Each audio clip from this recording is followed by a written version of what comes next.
cool to come from a racing family and couldn't be prouder of the way it went today. Told you. What a moment. Special to see your children do good things. Welcome to the NASCAR Insiders Roundtable presented by Goodyear. We're going to be talking legacies and generations here with this group. So to my right, Ryan Blaney, 23 NASCAR Cup champion. Congratulations. Sprint car, World of Outlaws champion, dirt legend, former NASCAR driver, Dave Blaney. How about my man, Jeff Burton, 21-time Cup winner, and Harrison Burton, 4-time Xfinity winner, current driver of the famed Wood Brothers, number 21. This is a good group to be talking to. All right, so here's where we're going to start. As we look at NASCAR, and you guys are perfect examples.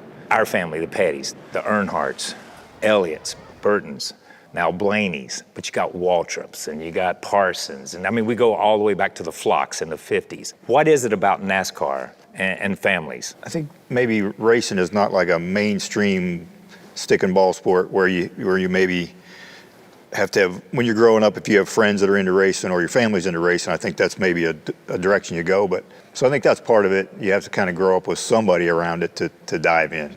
You didn't grow up with somebody around it. I mean, you and Ward kind of jumped into it. So no one in our family was racing, but my dad liked watching racing. Yeah. So we would went to a few Cup races. South Boston Speedway was in our backyard, so we would go there and watch races, and that kind of sparked the interest. You know, it wasn't like we weren't racing. My dad never raced prior to getting into go-karts, but we were exposed to it as fans. So you two are kind of more like me. You just grew up with it.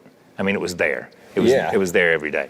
Well, I think it was the easiest thing to relate to, yeah. You know, because it's all you knew. I mean, it's just Harrison and I were just born into it when our dads were racing, and this is what you did with your family on the weekends. This consumed your week life. You know, I played other sports, but I just wasn't really, had like the passion for it. And I finally got to an age where I'm like, all right, I'm trying to state facts. Is like, I'm a short kid who's probably not going to be a basketball star or a football player, you know, and I really enjoy racing, and I'm doing a little bit of it. Now that's really kind of full go into it. So I think that's just an easy path for me, I guess, just because the opportunities were there. And I had somebody like my dad who gave me opportunities to do it, and found a big enjoyment in it. Yeah, definitely. I tried a bunch of different sports. I was never the best at them, but, you know, racing, I started when I was 5. So, you know, it's really all I've ever known. But I think the first 5 to 6 years of it were just for fun. Like, me and my dad would go and we would just have fun. And I didn't really take it that seriously. And then as I grew up and got older, kind of like Blaney said, you state the facts, right, of what your real opportunities are and what you like. And it was just really easy to pick racing. Ended up working out pretty good and going forward with it. A big story here today will be that of a fourth-generation driver, the first one in the history of Cup racing, Adam Petty.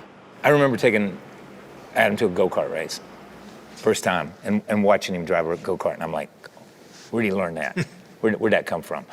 When he first started, what was that moment like for you? For me, it's even when I started, it was about, and my dad was smart enough to put me out there with the best competition you could find early on, and that's how you get better quickly and can see where you stand. And the same with him, so it's hard to gauge that in kid racing because everybody's at different ages and levels. But once he got into super late model racing, same kind of way, then you could see it. You got experienced guys, good guys, something to judge him on. And I think it was his first real late model race at Orange County when he was 14. And he ran crazy good, making the passes and getting runs on guys, just a certain way he was doing everything. I'm like, man, that is way out there, next level for that age. Yeah. So yeah, I knew at 14. Yeah. Very, very similar. We have very similar roads. Very similar, like New Smyrna Speedway, you know, speed weeks, you go down there and you could run. I mean, it's great for a young driver because you'd run the same racetrack, racing against good competition, you know, for 7 nights and 9 days. When we first went down there the first year, he's running the pro late model division. He's like 13 years old.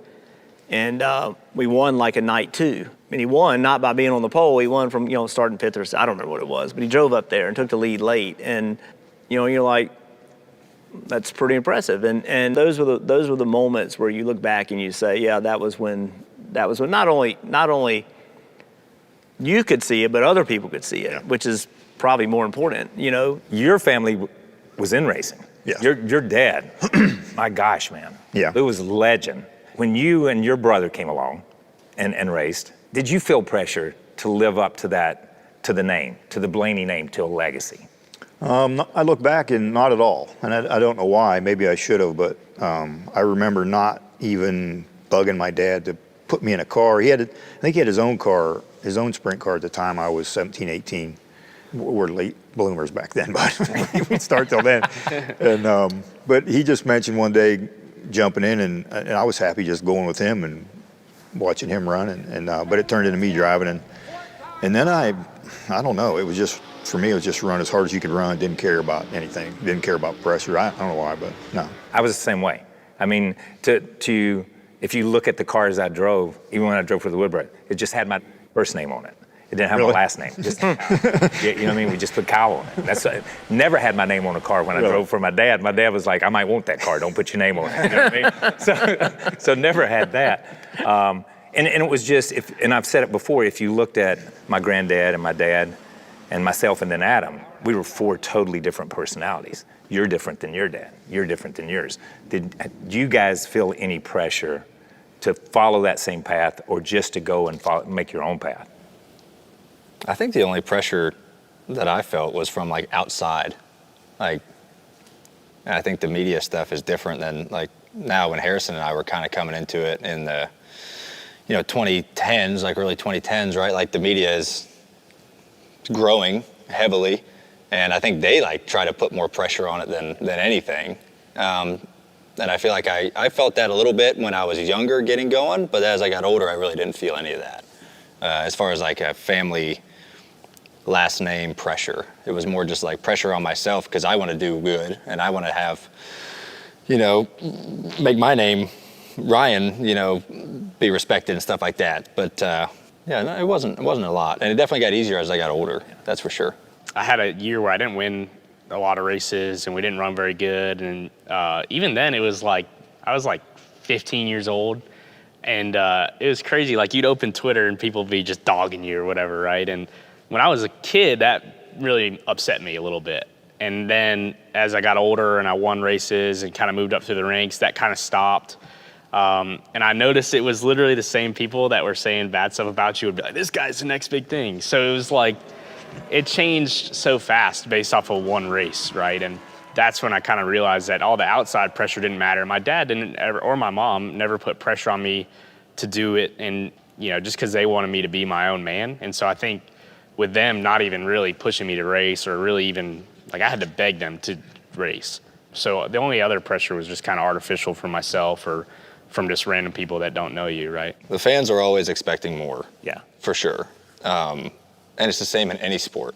Like any son or daughter of a pro athlete out there, they always expect. LeBron James's kid has the most pressure on his shoulders of any kid out there right now, just because of his dad, and I think, and it's like from the outside world, I bet people around him, don't pressure him. He don't feel no pressure from his internal group, but it's everybody watching their dads for years and expecting that level, of greatness and success. So I think it's more the outside world. And I paid attention to it a little bit, but it wasn't too much.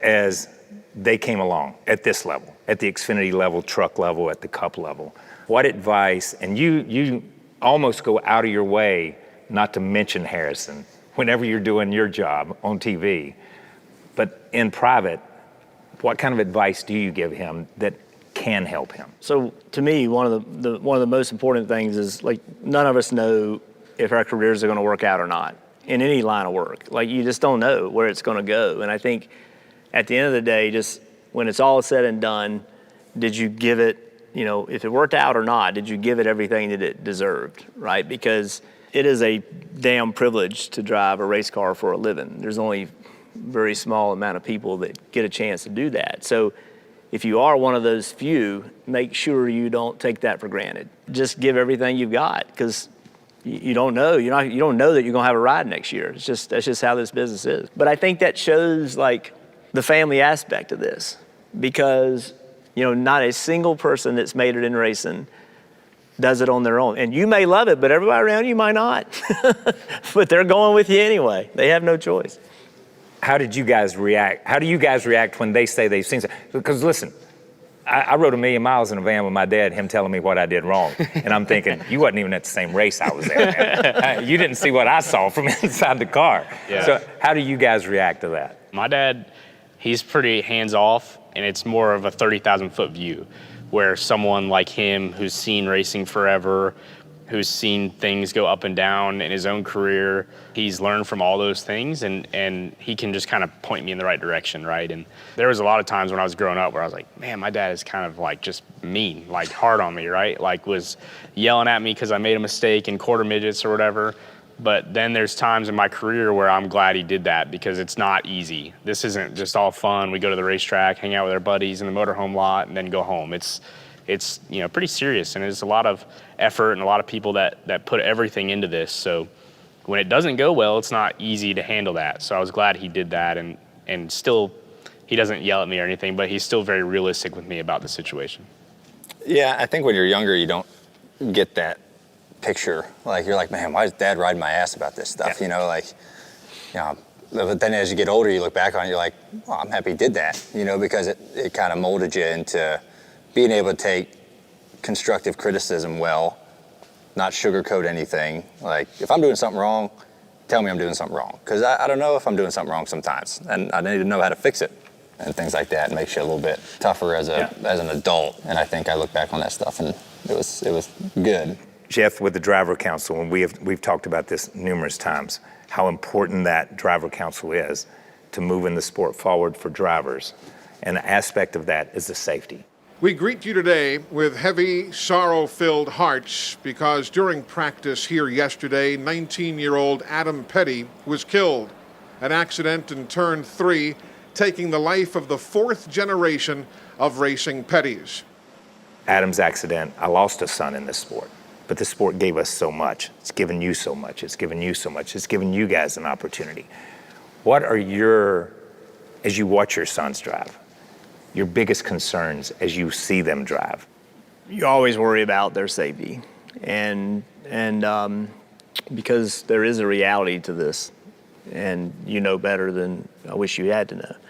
But you almost have to put that somewhere else. Yeah. You have to put that somewhere else, because they're grown men and they've made decisions to do this. And so what you hope is that the people around them are doing everything the best they can do it, the best that we know how. So safety aside, there's a brutal part of this sport that is real. And very few people get to walk away from this sport on their own terms. Very few. There's not many. And when you talk to those people, most of them they're a lot of bitter old drivers, a lot of bitter old crew members. It's emotionally hard when you do this and you put everything into it. And one day you look around and nobody gives a shit. And that's how it works. And I don't worry about that just for him. I worry about that for everybody involved, because I've seen how it affects people. Because this isn't a hobby. It's 24/7. And some people handle that better than others. And what I worry most about is that how do you juggle the pressures, the realities, the business side of it? How do you juggle that and keep your passion for it? Because if you lose your passion for it, it's done. It's over. I don't give a damn who you are. If you don't love it, you can't compete. You can't do it. So battling through the journey, because it's very few people have a straight line to the top. Most people do this. And when you're down here, how do you get yourself where you need to be to take that step to start the journey back up? And these guys are doing it so much younger than we did it. So much younger. And these guys don't get that. They don't get the chance to walk into it and spend 2 or 3 years learning the sport, and then, okay, get the next. Like, they walk into good equipment now, and you got to perform now, and it's a different ball game. And so you're immediately exposed to that. And so how do you handle all that and keep the fun in it, keep the excitement in it, keep the passion for it. It's a very, very difficult way to make a living. There's some great parts to it, don't get me wrong, but it is a damn hard way to do it. But it's that way in all forms of racing, whether it be. Well, yeah, all forms of sport. Yeah. I mean, yeah, tough when it ends, but you got to be thankful while it's going, and lucky to get to that point. And don't even think about letting up while you have the chance to do it. Don't worry about anything else. So my dad always says that where we are today and where we were in 1949, when NASCAR ran the first race, it's the same place. You start at a white line, you run a bunch of laps, and you end at the same white line. That's the one piece that has never changed. So thank you guys for being a part of the NASCAR Insiders Roundtable, presented by Goodyear.